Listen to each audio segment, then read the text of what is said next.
So you're going to give them a run of what we're going to do? All right, is everybody set? Everybody set? Is there more people coming? No. No.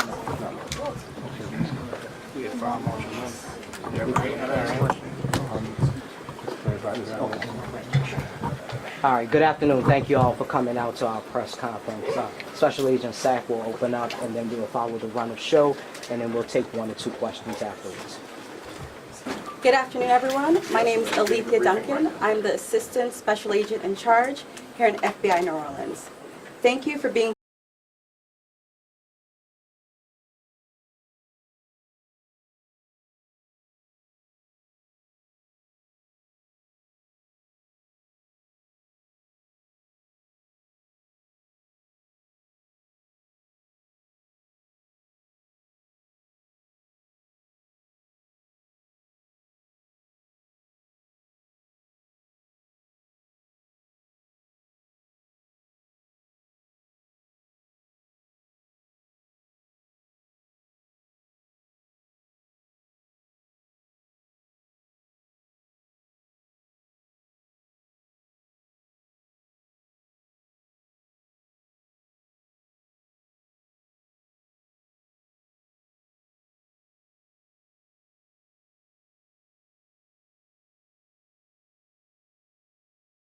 for your leadership and the full support of the FBI. First and foremost, I want to express my deepest condolences to the families and loved ones that were impacted by this tragedy on Bourbon Street and in the heart of the city of New Orleans. And I know that the entire New Orleans City Council grieves along right with me, no doubt about that, and our people and our families.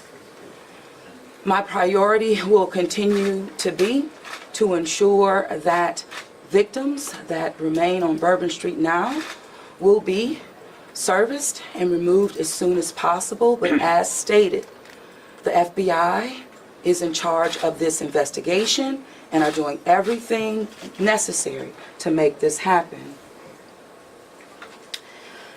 I also want to acknowledge hearing from President Biden, all of our federal partners, but most importantly, calling Governor Landry this morning, responded with haste, and we do say thank you. And of course, a demonstration of a unified support is right here in this room.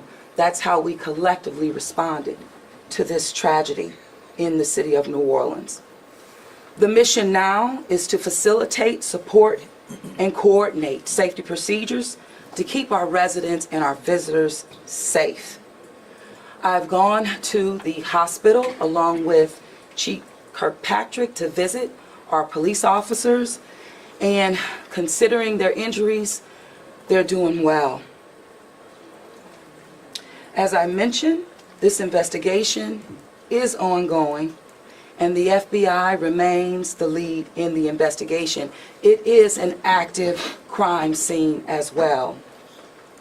We are committed, no doubt, to uncovering all details surrounding this tragedy. And we're taking every necessary step to put even more safety procedures in place, especially given the nature of the investigation. I'm going to ask people to do not go around our secured area if there is no essential need to do so. It matters, and again, it is an active crime scene. I also want you all to know that the Greater New Orleans Foundation has set up a fund to assist victims, and that information will be provided to you. Thank you, Ganoff. Again, I want to thank this unified team. We're leaning in. We will be relentless, and we will do everything that it takes to render real justice. This team will. I want to also just thank our citizens for your heartfelt prayers. New Orleans is a world-class city, and I can say that I've heard from world leaders all this morning and up until now, in addition to my brother and sister mayors across this country. They're calling, they're responding, and they're standing with the city of New Orleans. And what they always say and want me to reiterate, they understand the resilience of this community. And we're strong in that regard, and I will say second to none. So with that, I'm going to turn it over to our governor, and as I mentioned, who has not wavered any in leaning in, providing the necessary support, and standing right here with me, and I say thank you, Governor. And I know the First Lady is standing with us as well. Thank you, Madam Mayor. Thank you. Again, I want to thank the mayor. Since about 3:45 this morning, when she called me, we have all been working just around the clock to both secure the city and to solve this act. You know, again, I want to reiterate that our prayers go out with all of those who have been affected by this tragedy. I want to thank our law enforcement officers. I want to thank our medical personnel. I want to thank our first responders. And most importantly, I want to thank the two New Orleans police officers who not only laid their life on the line, but were able to eliminate the threat this morning. Let me say, we have made public safety a state priority from day one. And I think that if you look around me today, right now, and you look at the people who are standing around, that is their commitment as well. We intend to be transparent in assessing any defects that may have existed in the system so that we can address it. It's the only way to ensure that any mistakes that were made are corrected. Specifically, we have been trying and working very diligently to address security concerns in preparation for the Super Bowl since October. And it's interesting because, ironically, in preparation for the Super Bowl, I had intended to issue an emergency declaration tomorrow so that we could bring all of our federal, state, and local agencies to bear in preparation for the Super Bowl and Mardi Gras. But because of the events today, I have amended that emergency declaration and issued it today. So again, that declaration will allow our federal, state, and local partners to bring all of the resources necessary to get this city safe. In light of that executive order, I have also ordered the mobilization of a military police company. I've asked General Freelou to mobilize a military police company to assist both New Orleans Police and LSP and the FBI. It is important for our citizens and guests of this state to know that we're doing everything we can to secure their safety in this city. We want to make it clear, the Superdome and the surrounding area is safe. But I've always said that the safety of this entire city is something that is always paramount to me. With that, I would like to turn it over to Jeff, with the Super Bowl. Jeff Dunn.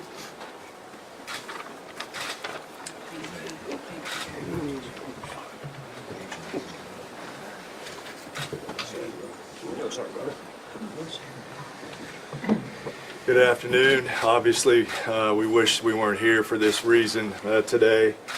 The Sugar Bowl Committee has a 90-year history of being a good corporate citizen for the city of New Orleans, and that's why this tragedy hurts us as much as anybody right now. So our condolences, thoughts, and prayers go out to the victims and their families as we all work through this.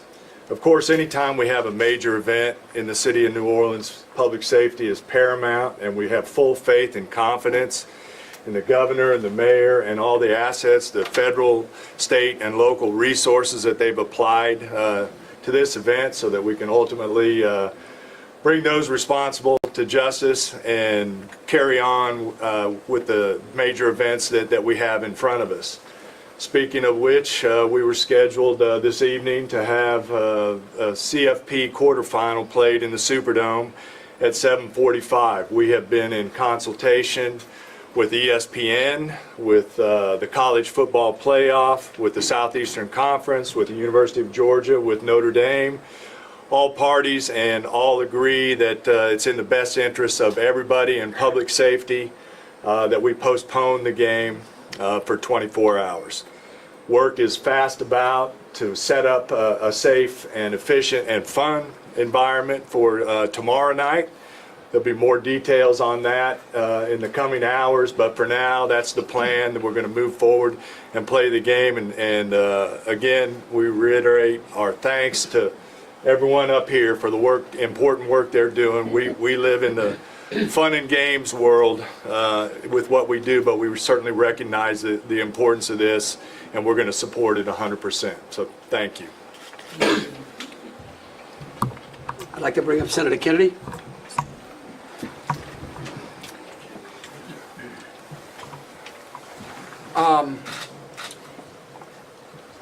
I wish I understood better why bad things happen to good people.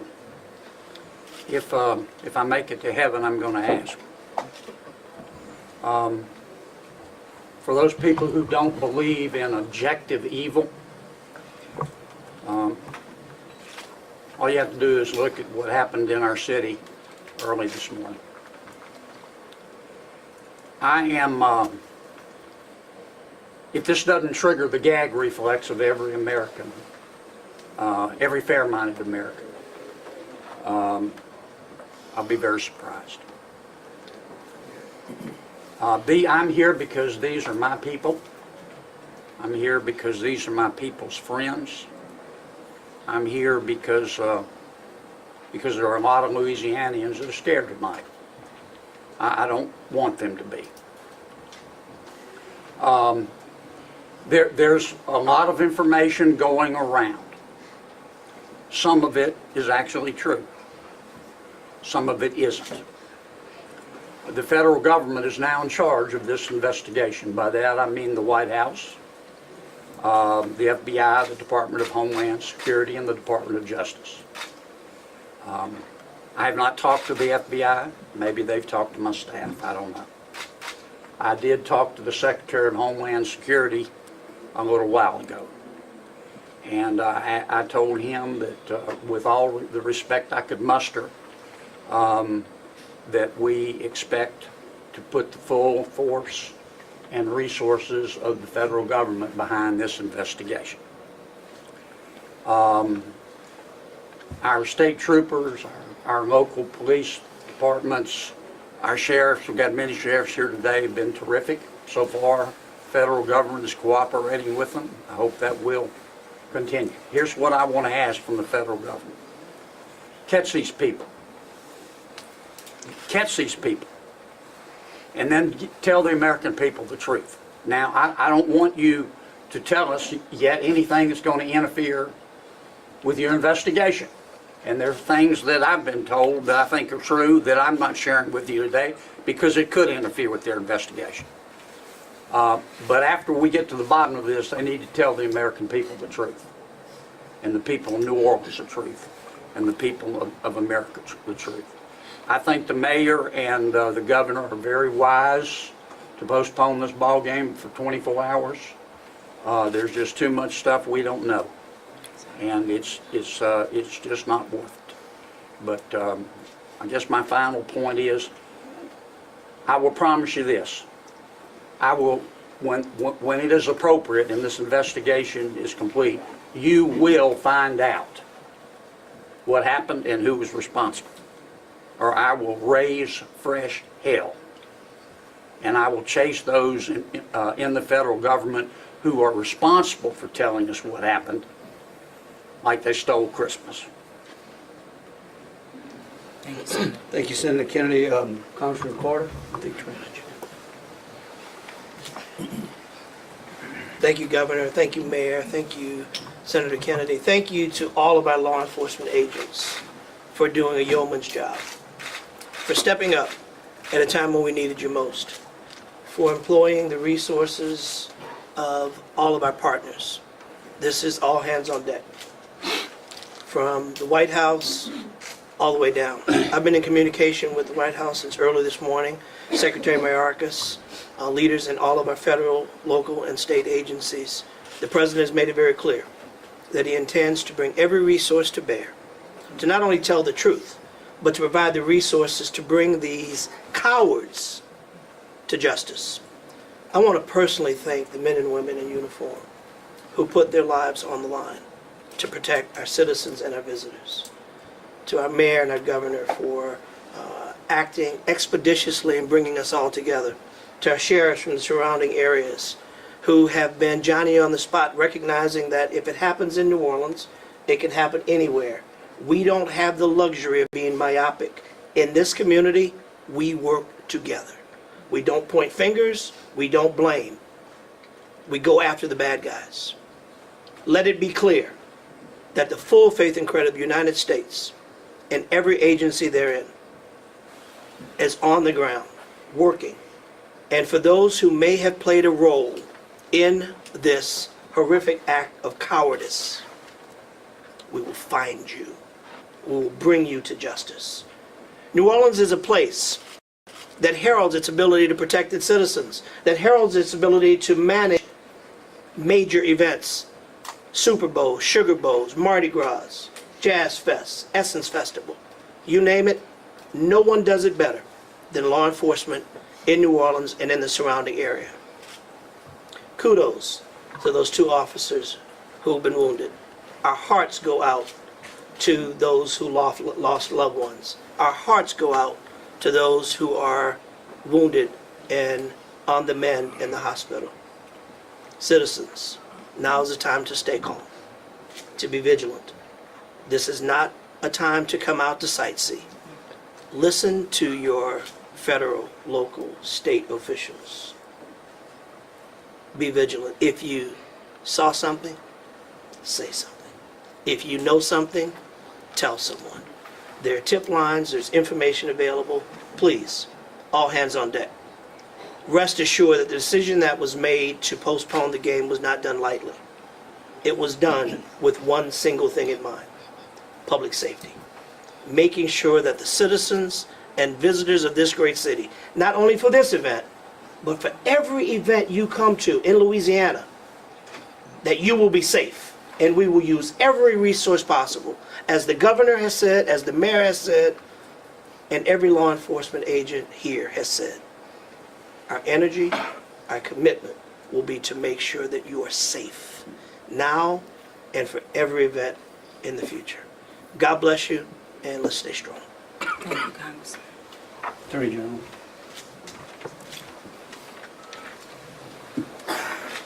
I first want to extend my sincerest condolences to the families of the victims. Parents got a phone call last night, early this morning, that no parent ever wants to receive. And as a parent of children who come to New Orleans and spend time here, I know that that is just something that, you know, we hold our breath sometimes till they're home safe, and some people did not come home safe. And we also have some people who are fighting for their lives right now in the hospital. So I'd ask everyone to pray for them. They need our support and they need our prayers.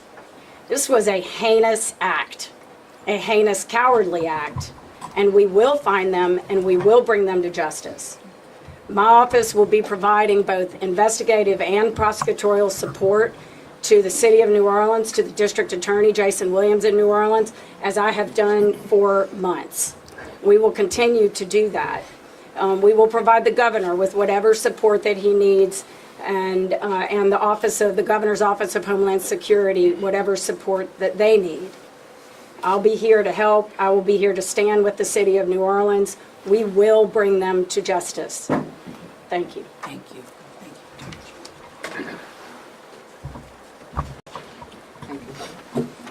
Thank you, Governor and Madam Mayor. For those who do not know me, my name is Ann Kirkpatrick. I'm the Chief of Police of New Orleans. My official title is Superintendent, but my role is as Chief of Police. You know, you've heard some of the details today, and over the last 24 hours, we had approximately 400 officers and French Quarter. And as we know, this is not just an act of terrorism. This is evil. And when we face evil, we have a choice. We can run in fear, or we can indeed stand in strength. In a time of crisis, people are looking for leadership. You are looking at the leadership. And I promise you, as the chief of police of this city has been tried by fire before. But fire purifies. Fire makes things stronger. We have a plan. We know what to do. We are going to get these people. There is a path forward. Very pleased that we will be back to having a wonderful game tomorrow night. New Orleans police have proven their ability to make the city safer. Just 2 years ago, we were the murder capital of America. Today, from that time 2 years ago, we have driven our murder rate more than 50% down. So we have a track record. But this is different because it's terrorism. Now I want to thank all of our law enforcement partners. You're fabulous, and we appreciate the partnership. But last night, 3 of our officers engaged this terrorist who shot at them. 3 of the officers turned fire. Those officers did not run in fear. I liked what the mayor said this morning. New Orleans police and all law enforcement is built. We are built for dealing with evil, with things that would cause others to be in fear, but instead our officers, and last night NOPD in particular, stood strong. They did not run. They did kill the terrorist. We have 2 officers indeed who received gunfire. They will be okay. We have personally gone to see them. But this is leadership for you. And I promise, as the chief of police of this fantastic city, that I will be strong and firm and fearless. Thank you. Thank you, Chief. Thank you. In wrapping it up, I want to just close with a couple of things. I want to thank Senator Kennedy and Congressman Carter. I want to thank again all of our law enforcement officers out there. I want the families of the victims to know that I will be issuing an executive order that tomorrow, when Notre Dame plays Georgia, every flag of every state building in this state is going to be at half-mast. In remembrance of them, but remembering something else. That fear in this state is a liar. And these folks right here are going to make sure that justice is served. And for the citizens out there that were saying, well, man, do I really want to go to the Sugar Bowl tomorrow? I tell you one thing, your governor's going to be there. That is proof, believe you me, that that facility in this city is safer today than it was yesterday. And as we come to additional events in this city, I know in speaking with Senator Kennedy and Congressman Carter, and FBI, acting director, and the incoming administration, that they are going to ensure that this city has the resources necessary to protect our citizens and our guests.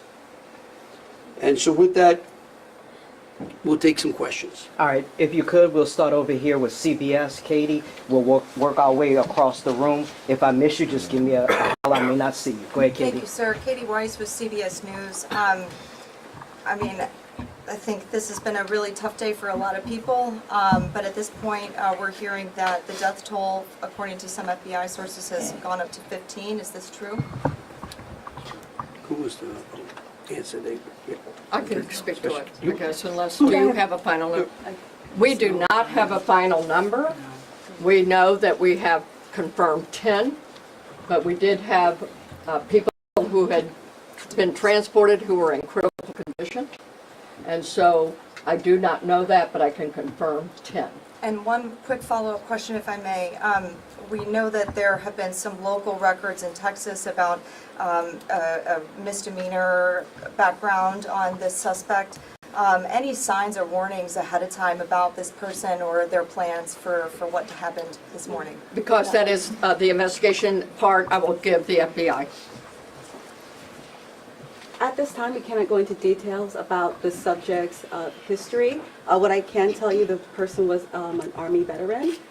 We believe he was honorary discharged, but we're working through this process, figuring out all this information. The goal with the FBI is providing you with the most accurate and complete information. So once that information is confirmed, we'll make sure we push that out. Thank you. Ariel? At this time, do you know exactly, as far as the victims, how many are from here in Louisiana versus out of state and their ages maybe? At this time, I can't go into details about all the victims. We want to make sure that the family is notified appropriately before we put any information out there. So once the families are all notified, then we'll go ahead and release a statement to everyone. And I would ask the press, in relation to the victims and those that are in hospitals, if we could just refrain from worrying about them so their loved ones can take care of them and the medical personnel that are trying to get them out of the hospital can do so. And as information becomes available, but we want to respect the privacy of those who are still either fighting for their lives or being cared for. A follow-up, if I may. Go ahead. You guys mentioned accomplices. You don't think that the suspect acted alone. About how many more suspects are you guys looking into at this point? It's a range of suspects, and right now with the FBI, we do not run a rule or anything else, so that's why we're asking if anyone has had any interaction with the deceased subject Jabbar in the last 72 hours, provide us with this information. You can provide us that information through 1-800-CALL-FBI or our digital tips line, which is available on our social media website, as well as the big FBI website. Can I say something right there? Tell me who you're with. WDSU. WDSU. Okay, and CBS. The NBC's over here on the right. Oh, that's an unusual position. I don't get it. You wouldn't. Look, the FBI is not going to be able to answer those questions, okay? They will eventually, I promise you, okay?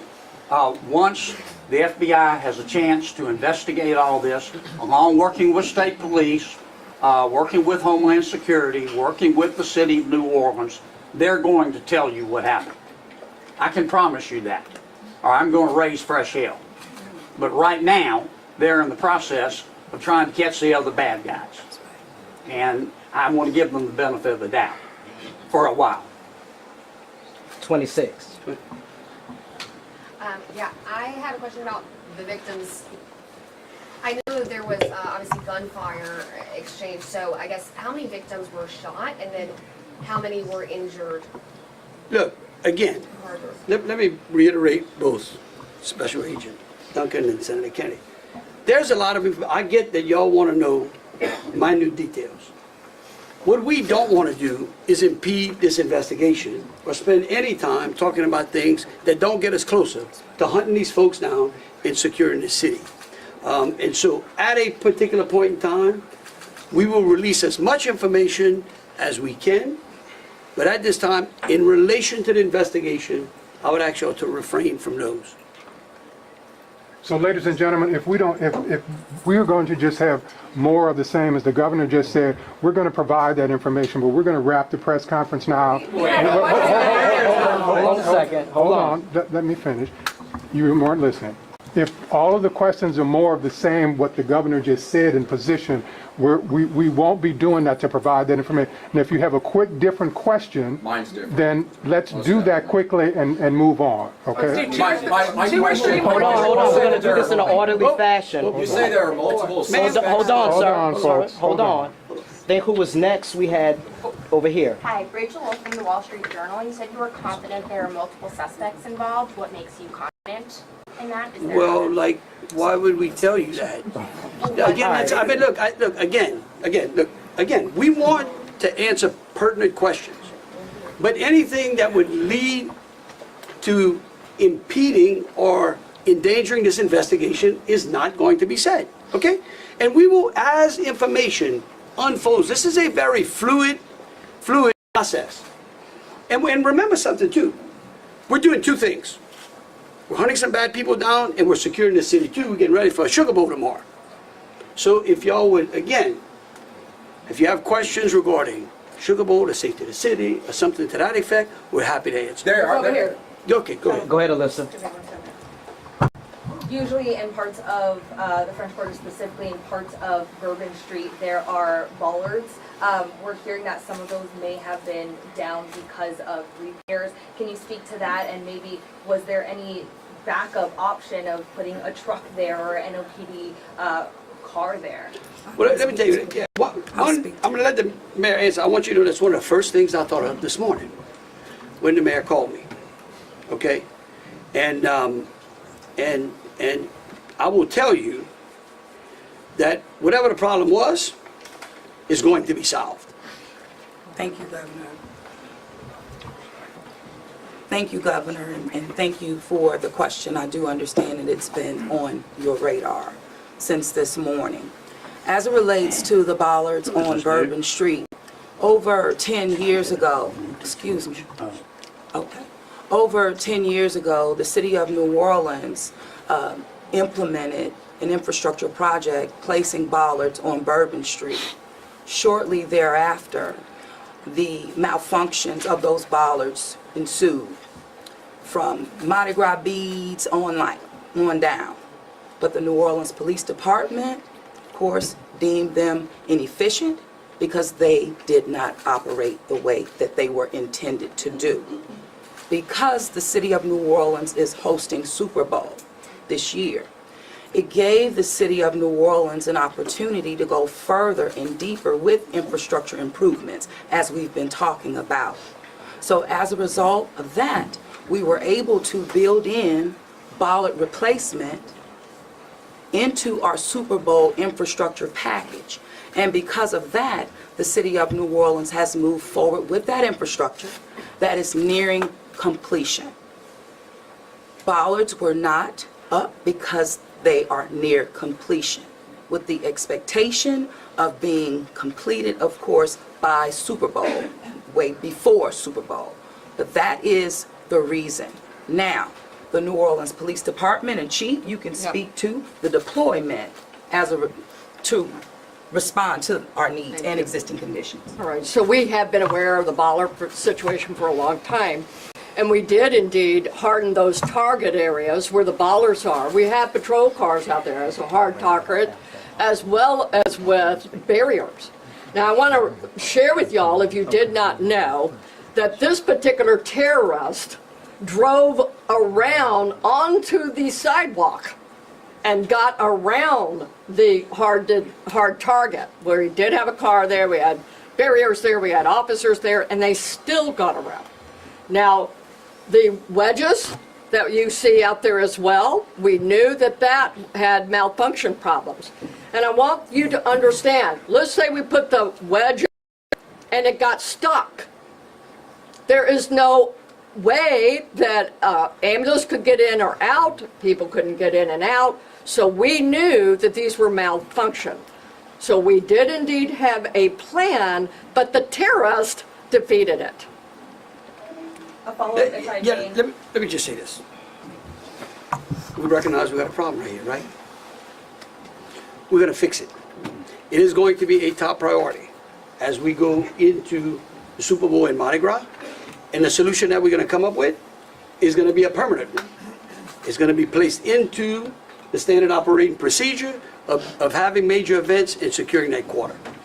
A follow-up, if I may. Obviously, Sugar Bowl postponed till tomorrow, but I'm sure after that game, a lot of people are going to want to celebrate. Are there plans to keep Bourbon Street closed? What does that look like? So right now, Bourbon Street is an active crime scene. And the FBI is in charge of it. When they clear it, and it does not become an active crime scene anymore, we're going to open it up. Potential. Olivia Lino with Fox 8. Can we ask about this military police presence that you want to call it? Is this a private security like Blackwater? Also, would that be a first that a private security firm is mobilized to supplement local and state law No, enforcement? no, no, no, no. We're not, this is our National Guard. These are our citizens that we bring in. It's a military police company that we recognize we need some more resources. We need some more boots on the ground. Because again, what we're doing now is twofold. We've got an active investigation and we've got enhanced security. Before this event, we were just enhancing and working on security. So we brought some additional resources. Jesse Kirsch with NBC News. Thank you for holding this press briefing. I just want to clarify something first. You were just talking about bollards that are being repaired. Talk about a lift gate that are replaced and then a lift gate that's not been working. Was there a vehicle in place of that lift gate last night? Were there things in place of those bollards which are being repaired? Sure, the chief spoke to the plan in place, and that is, yes. That was indeed.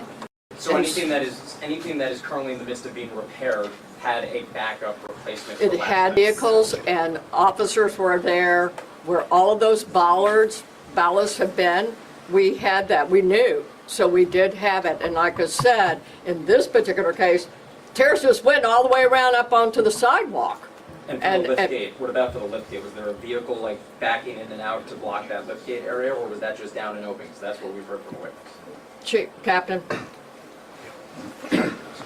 The reason I'm calling the captain, he's the captain over that district, and that is a question I'm going to let him address for you. Good evening, everybody. I'm Captain LaJean Roberts of the 8th District. Yes, we did have a vehicle strategically placed right in front of the wedge, preventing access onto the roadway. And in terms of the framework of security that was already in place on Bourbon Street, I know this is an ongoing project of improvement, but with how that was all aligned, was someone getting up on a sidewalk considered impossible or nearly impossible, or was this not something you expected you would have to account for? Yes, of course, it wasn't something we expected to account for. The bollards they're actually wedges. They're strategically placed 5 locations throughout the French Quarter on the roadway. This particular terrorist drove onto the sidewalk behind the police car to gain access to the 100 block of Bourbon Street. So if you're worried about someone ever driving down Bourbon Street, why weren't you worried about someone driving up the sidewalk in the same way, or at least bracing for it in the same way for all the years? All right, look, You'll be next, Chelsea. we can go on what ifs forever. This is evil. And that guy could have easily gone down the sidewalk of Canal Street, where there were a ton of pedestrians on there as well. And there are That's right. on some But all right. sidewalks, so that's, I'm Right. just asking. Hold on a second. We're gonna move on. Chelsea, go ahead. Just want you to know, however, we recognize, I said earlier, that where there are defects in this system, we are going to be transparent, and we are going to address them with the city and make sure that we fill those gaps as best we can.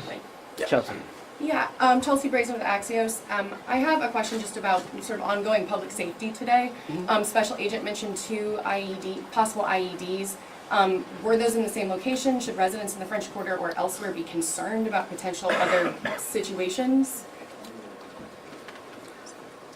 The 2 IEDs, they were in different locations, and what we've done in conjunction with our local and state partners, we've gone through and done a sweep to identify anything that we thought was suspicious, and we have not. However, as I said before, if the public sees something, please reach out to us, so that way we can go through and verify that we did not miss anything. But we conducted initial sweeps, I think, starting shortly after our initial Yes, I'm going to thank you, Agent. I do want to share that we have a plan, and we have been implementing that plan. One of those plans is that we have swept all of these areas. The word swept means we have put officers out there as a grid, walking down the streets, every street in the French Quarter, looking for suspicious packages, bags, ice chests, you name it. And they have been walking it as a grid. We've been doing the same thing on Poydras and all the accesses into the Superdome. Part of the safety plan is we have bomb dogs out there sweeping the Superdome and all the exterior area, and we're locking that down. That will be locked down through the game tomorrow. So that's a part of that safety plan, and we've already been implementing it. Okay, thank you all for coming out. Question back here All for right. the governor on the MPs. How many MPs will be deployed to New Orleans? Right now, there's I think it's a General Freelo, 100? 100. 100, yeah. All right, thank you all so much. Thank you. Thank you. What gives you the confidence tomorrow night it'll be safe? Right. I'm going to be there. Yes, but you're also saying you're making improvements, so what gives you the confidence? You're a bodyguard for 7,000 people.